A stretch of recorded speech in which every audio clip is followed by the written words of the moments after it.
episode of the Cozy Corner of Cinema, episode 112. This is being recorded on Saturday, May 18th, 2024 at 10:26 a.m. on a bit of a chilly morning out there. It's looking a little cloudy out. I don't know if it's supposed to rain or not, but I'm totally for the rain, you know. I keep putting off getting a car wash, and I think that's a good thing because it's been raining quite a bit lately. So, where I park at sometimes at work, I get like a bunch of bird crap on my car, and I'm like, damn it, man, the birds, they did it again.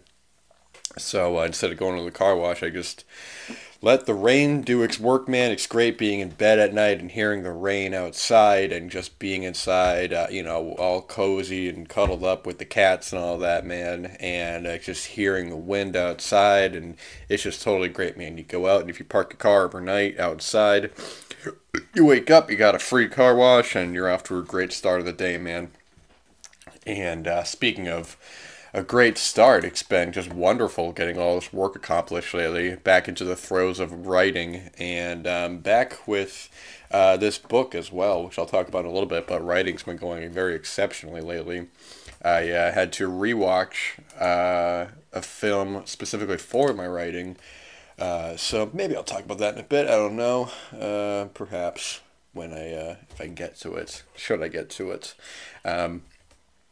But it's just been totally great being consistent with anything that you're working on, any kind of work like that. Just really kind of putting in the time and effort, and willing to be really kind of focused on it, and not fall prey to kind of outside influence, people wanting you to do something that you don't want to do. If you want to get your work done, and somebody's telling you they want to go get food somewhere or something like that, and you don't want to, you got to be assertive without being a jerk about it. You just say that, no, thank you.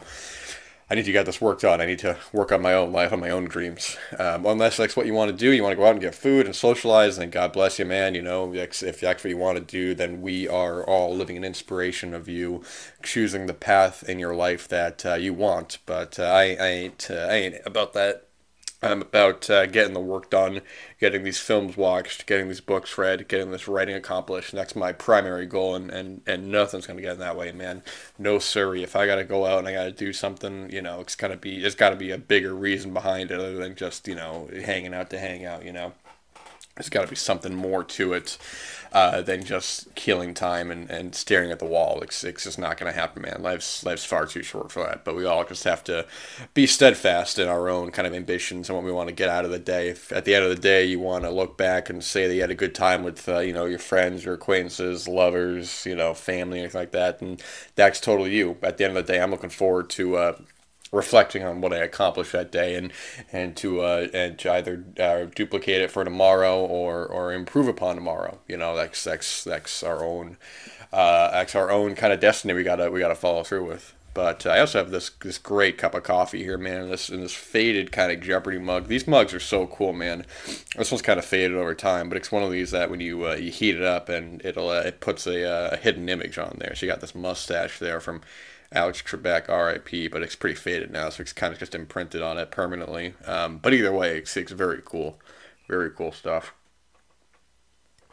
I've been reading this great book picked up at a used bookstore. And these are the places you want to be. If you're going to leave your house, man, if you're going to leave your... Excuse me. Probably should have gotten some water. Hopefully I didn't go through too loud in the microphone. If you're going to be leaving your house, man, you're going to want to actually get something out of it. I had a wonderful conversation with an acquaintance yesterday, and because I was going to the cinema, and unfortunately I left the house too late. I had to go. I was grabbing a bite to eat really quick. Just had to stop somewhere, pick up a sandwich, and I realized I was in the parking lot. I was like, man, I left too late. I'm going to have to see this film on Sunday, so I did not get to see that film, which was actually a film I've been looking forward to, but perhaps I'll talk about that when I actually see it. But I was already out of the house, and I was like, well, I ain't going to leave the house just for a sandwich, man, I mean, as fulfilling as that is, it's great to eat and get some, sustenance, I'm sorry, not substance, I guess substance too in your body, but I leave the house, and I'm like, man, I'm going to go say hi to an acquaintance. I'm going to go buy some films from him because he has a shop. So I went there, I bought some films.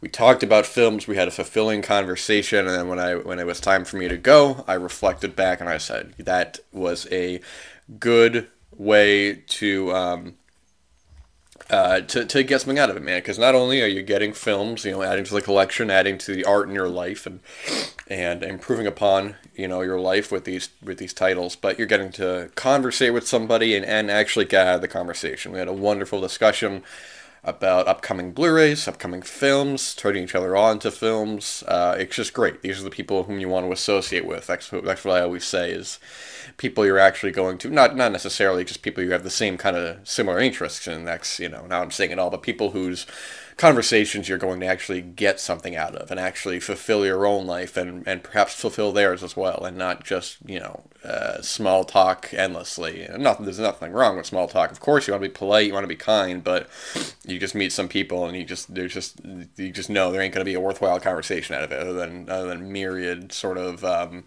just nonsense. It's just like, hey, how's the weather today? Oh yeah, it's gonna be cool today. It's nothing out of that. But what I was saying before is that when you leave the house, you go to see an acquaintance, or you leave the house, you go to a used bookstore.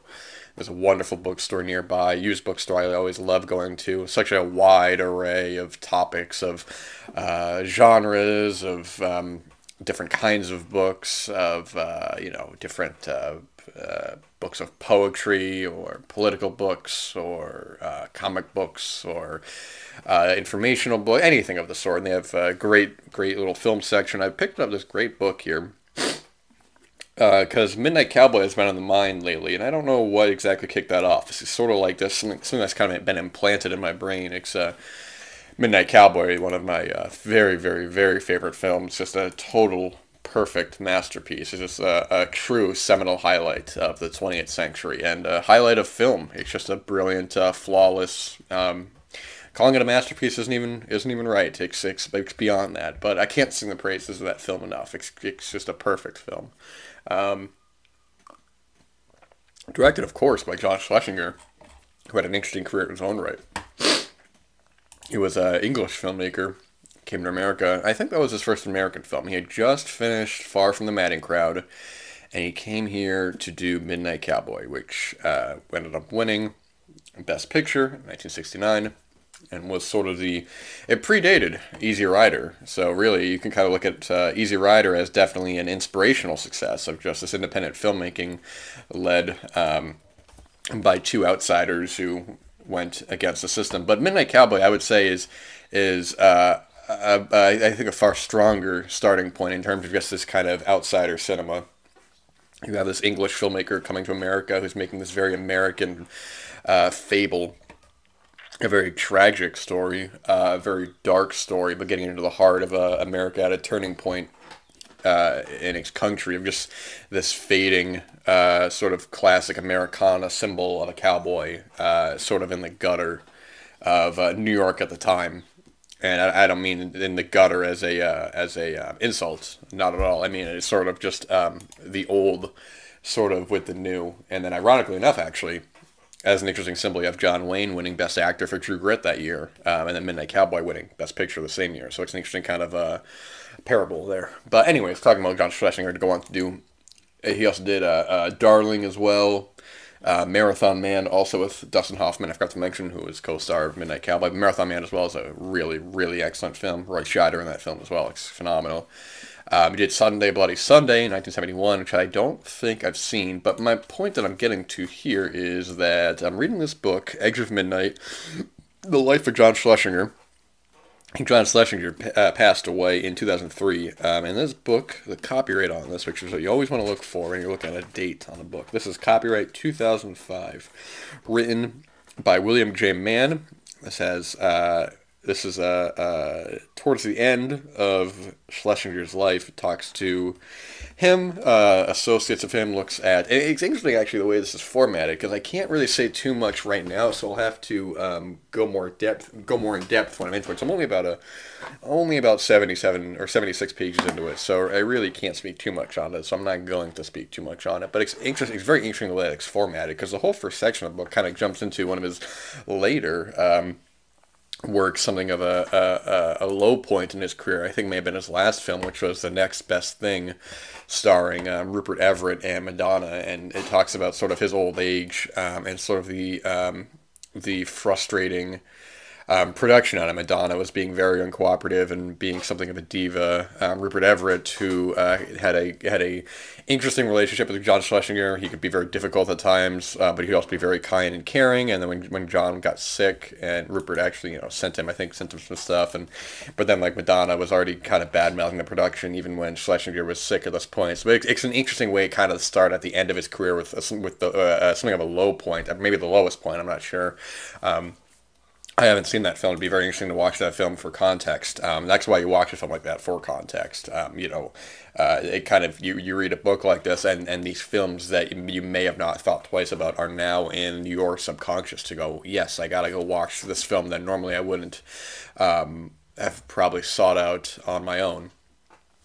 Because you go through life and there's just so many films, so many books, so much stuff that you wouldn't normally come across on your own, that suddenly you're just like, wow, okay, I'm actually being turned on to something that I wouldn't normally, and that's fantastic, man. That's why when we have people who recommend you things, and I have a very close acquaintance who is very diehard into into the silent era of Hollywood, and there are so many films that he's turned me on to that I may have not come across on my own. So these are the people whom you want to really kind of be with and talk to. But this book is really great so far. That it starts out with that, and then it goes into which is always my least favorite part of any kind of biography or autobiography is sort of just the early years. I always kind of want to get past that stuff unless there's some kind of contextual reason for it, besides the obvious being you're structuring a narrative and you want to start at the beginning in this case. But I almost think that it'd be interesting kind of just to go into where the direct origins of something like this would go. But it also talks about his John Schlesinger is a homosexual as well, so it talks about kind of the early days and sort of the difficulties he had with himself and kind of with his surroundings in the 30s, of obviously it being not being very open-minded and being very kind of looked down upon, and sort of his struggles as a young man, kind of coming to terms with himself. And it's just such a well written kind of piece, man. This whole book, I'm not familiar with William J. Mann, so I don't have anything else to kind of judge other work based off of. But just the way this is written is so intelligently written and so fascinating. I kind of want to think of like better words to put other than just it's good. But it's just the way it just kind of flows like butter. It's just one of these books that once you pick up, it's really, I don't know if you guys hear those birds outside. Good Lord, does that pick up on the microphone? I'm curious. Let me look at the actual. Oh, I'm going to be silent for a second. I want to see if this will come up. You can kind of hear it. I don't know if you can. Those birds are going crazy as all hell, man. I'm probably shitting in my car up there. Good Lord. Wow. Okay, that's crazy. The cats love watching the birds, though. It's crazy as all hell. But this is just such a wonderful, wonderful book to go through. And it's so much fun going back into it. I just what a wonderful discovery this has been to come across. These are the things that really kind of make your life, that really kind of enhance your life. It's the same way. It's like when you watch a great film, or you hear a great maybe a band you like or a song, and you really just kind of get hung up on it, and not hung up in a negative way, but hung up like. Just the way that these pieces of art really kind of affect your life. I mean, what I was talking about before is that, with Midnight Cowboy being in the mind, I'm just reminded of just how much I love this film and just what this film means to me, and replaying scenes in my head and just these mannerisms of Dustin Hoffman and John Voight, the way they play off each other, and this tragic friendship, and it really enhances your life, man. It really kind of it makes you wake up in the morning, and it really kind of makes you really just take on the day. It's absolutely beautiful, man. Sorry, I kind of trailed off there. I had to pause for a moment. In that time, I was actually able to go make another cup of coffee, and I have it right here, but gosh, it's kind of still piping hot, so I'm going to have to try again a little bit. But what I was saying before is that, yeah, it's just great to discover these terrific books, and the kind of actual lead as a nice segue into the next conversation, talking about, you have Dustin Hoffman in Midnight Cowboy, doing these great films at the time. Of course, he was in many films from this era, of like Panic in Needle Park, Scarecrow, which is a great film as well, and I mean The Graduate, of course, being the big one from this era from um, Mike Nichols. But the pull that up right here. The film we'll be talking about now. Sorry, I mean to cough on the microphone, because last thing you guys need to hear is from 1978, which is the film that he partially co-directed, Straight Time, primarily directed by Ulu Grossberg. I've read that Dustin Hoffman apparently had started directing it, and then a few days in, or sometime in, he had hired Ulu Grossberg, or Grossberg, I should say. I don't know how to say that name. Who directed films like The Subject Was Roses, and Who is Harry Kellerman, and Why Is He Saying Those Terrible Things About Me? And a handful of other films, of which I've not seen. His last film was in 1999 with Deep End of the Ocean, but also directed True Confessions, Falling in Love in Georgia. And this is one that Brian Sauer had turned me on to. He was very high on this film, and I'd seen it a little while ago, and then I had rewatched it recently off that great Warner Archive Blu-ray, which looks really exceptional. It actually, I mean, this is actually one of the best looking Warner Archive Blu-rays I've seen. It's a very, very crisp transfer.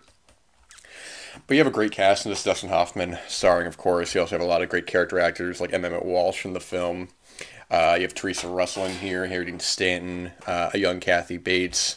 It's just a really solid cast overall. You have Dustin Hoffman, who's in this situation. He just gets out of jail, and he's trying to kind of reform his life back together, but his parole officer, but even right out of jail, man, it's sort of like he's already being a little flaky. I mean, there's some great shots, there's great exterior shots as well. This takes place in L.A.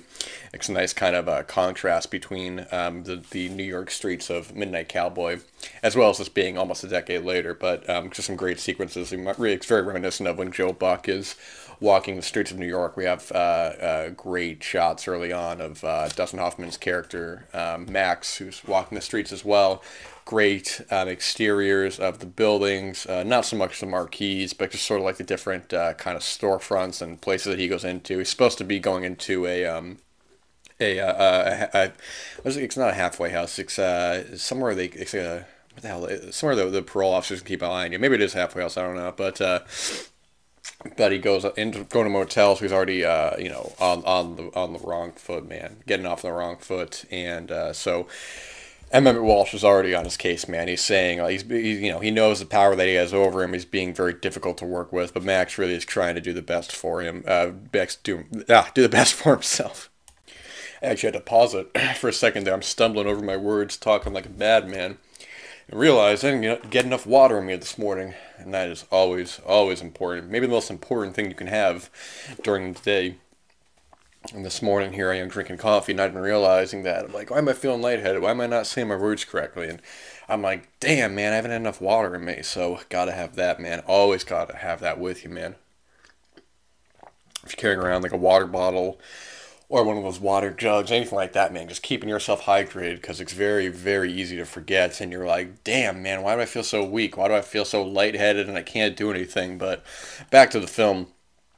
This is what I was talking about before last week with some of the contemporary sort of 2000s comedies, these sort of those kind of mumblecore films, is that I'm not as concerned with narrative or plot with a lot of films. I'm far more interested in character, and that's not to say that I'm not interested in narrative, but with a film like this, the first half is primarily more narrative, primarily more plot focused, of Max trying to do well, but this parole officer, Emmett Walsh, plays the character Earl, is just really on his ass and is really being difficult and kind of gets him in a bad situation because of Gary Busey, who Max associates with. And Gary Busey, I've mentioned before, I've talked about before on the show, but I think maybe younger film fans or anything of the sort might, or even like just get kind of general pop culture people, I think have this idea of Gary Busey now, but in the 70s especially, he was doing just some really exceptional work. I mean,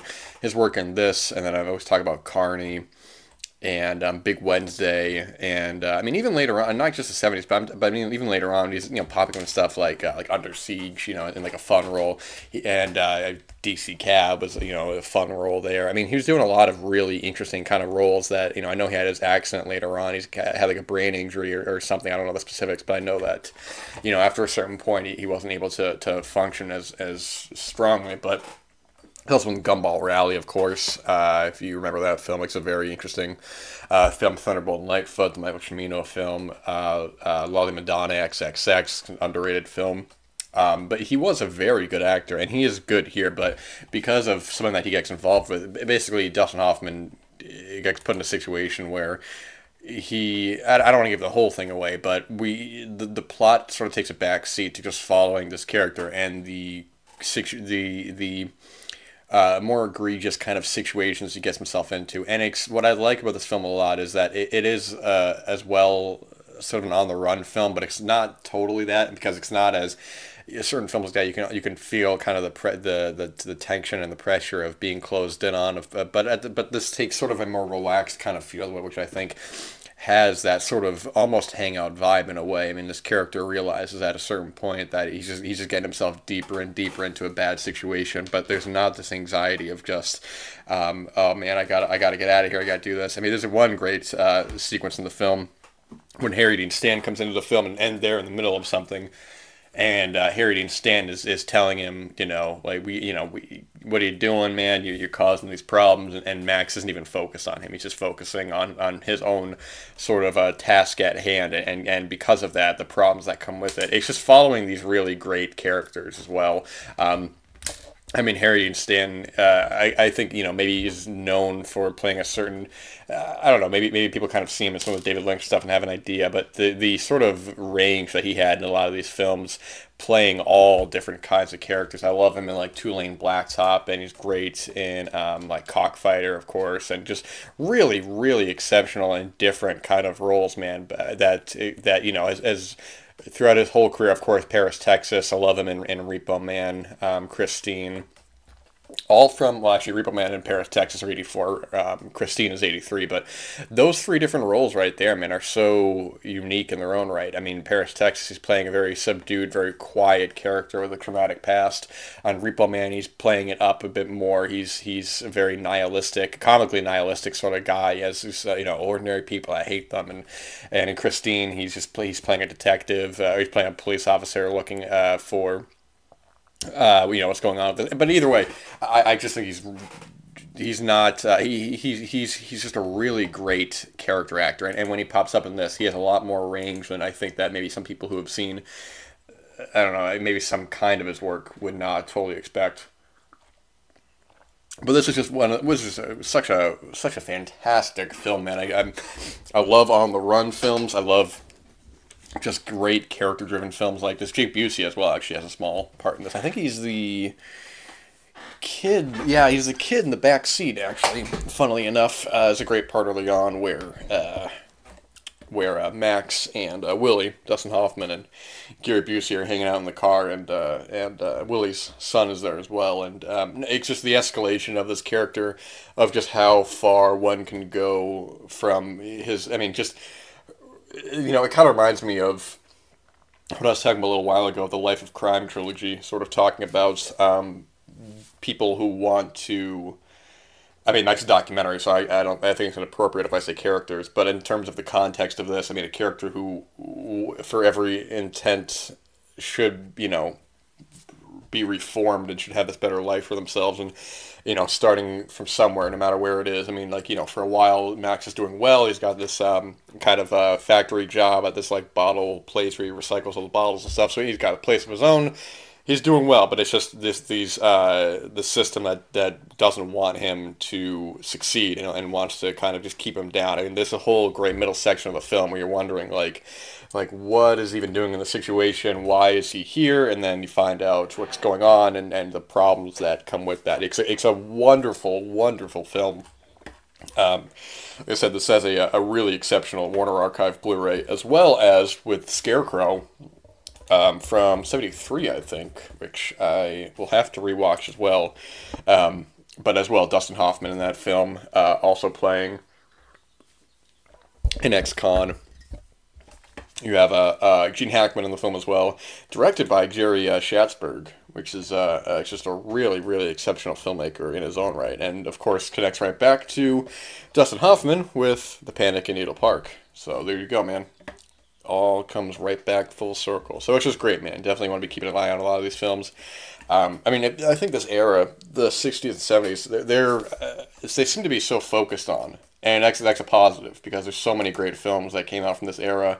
Even though I do think, they've been the '60s and '70s have been so thoroughly kind of run through in terms of films that are on people's radars. But even still, I do still feel like films like Straight Time and Scarecrow. I mean, I think film fans probably know about them, but in the general kind of lexicon, not that it matters, but still, when you talk about the great Dustin Hoffman films, you often kind of forget. I'm sorry, not did I say? I'm sorry. This is did I say Dustin Hoffman was in Scarecrow? I meant to say Al Pacino. Holy moly, man! That does not. That was.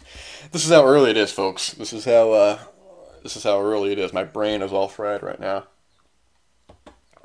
For some reason in my head, I replaced that with Dustin Hoffman. So, but Scarecrow is a great film too. And like I said before, it ties right back to Panic in Needle Park. So there is that Dustin Hoffman connection. But that's a great film in its own right.